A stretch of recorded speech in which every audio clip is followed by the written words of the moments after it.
सुन रहे हैं संदीप सुमन को। केहन कठोर भेलौ जान हमरा भूल गेलौ जान। केहन कठोर भेलौ जान हमरा भूल गेलौ जान। अपना बना के हमरा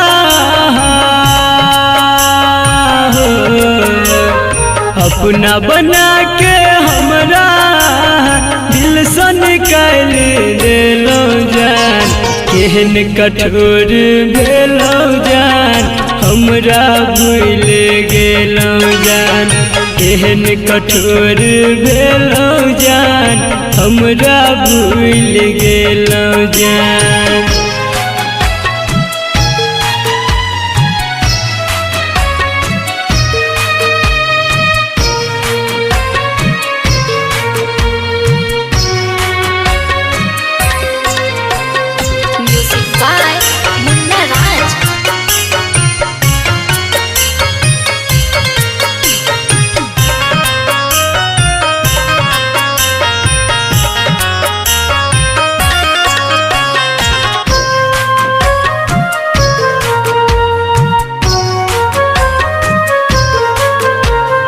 पहले रही दीवाना हम अब भेलौ बेगाना हम।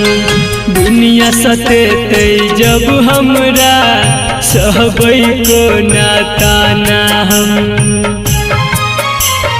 पहले रही दीवाना हम अब भेलौ बेगाना हम। दुनिया सतेतै जब हमरा सहबै को नाताना हम। जिंदगी जिए के सहारा हमार हो। जिंदगी जिए के सहारा हमर बस एकटा छेलौ जान। केहन कठोर भेलौ जान हमरा भूल गेलौ जान। केहन कठोर भेलौ जान हमरा भूल गेलौ जान।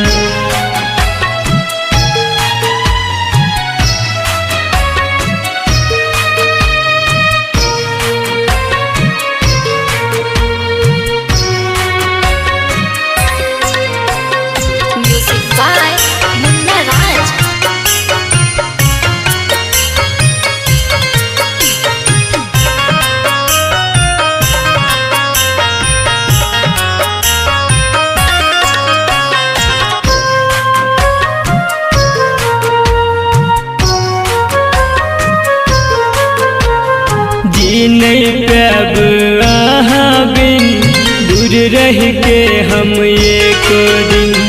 हंसी खुशी सब हमर कोना कऽ लेलौ अहाँ छिन। जी नहीं पाब अहाँ बिन दूर रह के हम एक दिन।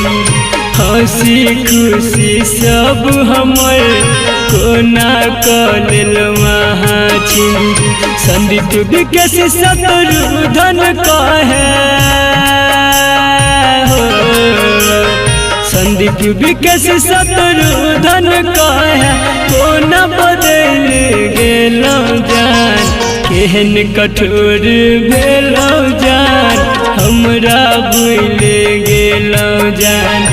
केहन कठोर भेलौ जान हमरा भूल गेलौ जान।